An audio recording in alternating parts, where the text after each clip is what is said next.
भगवान कन्हैया सावन मास में जब सख्यन के संग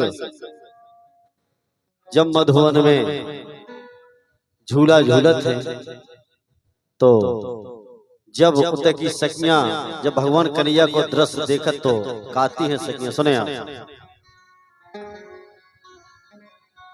के सावन में चली झूलन, के सावन में चली झूलन, वृषभान की लली हो। सावन में चली झूलन, वृषभान की लली हो। सावन में चली झूलन, वृषभान की लली हो। सावन में चली झूलन, वृषभान की लली हो। सावन में चली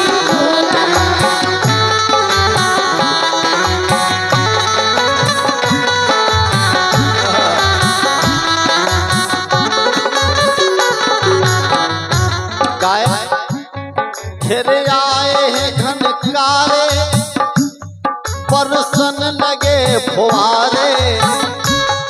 घेरे आए हैं घनकारे, परसन लगे फुहारे।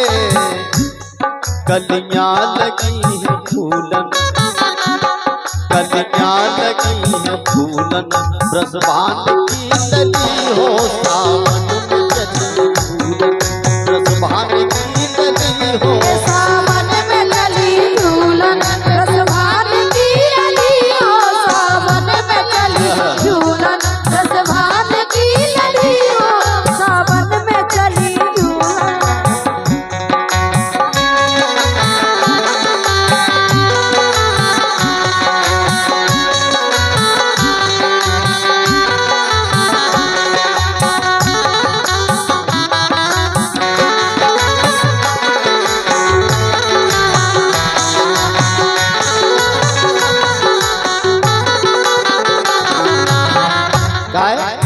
भगवान कन्हैया मुरली की धुन सुनावे, ब्रज की सखी झुलावे।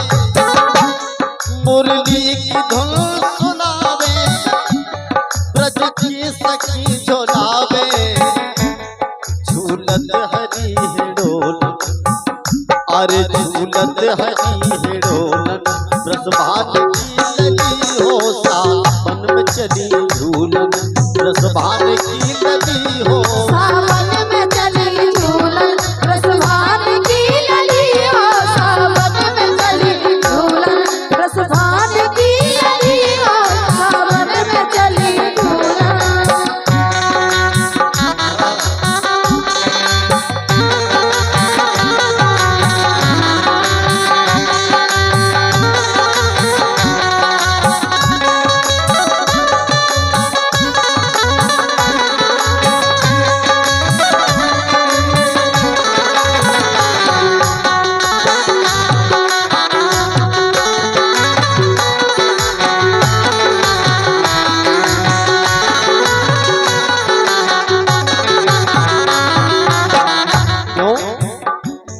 बलदाऊ के भैया बैकुंठ के बसैया। बलदाऊ के भैया बैकुंठ के बसैया।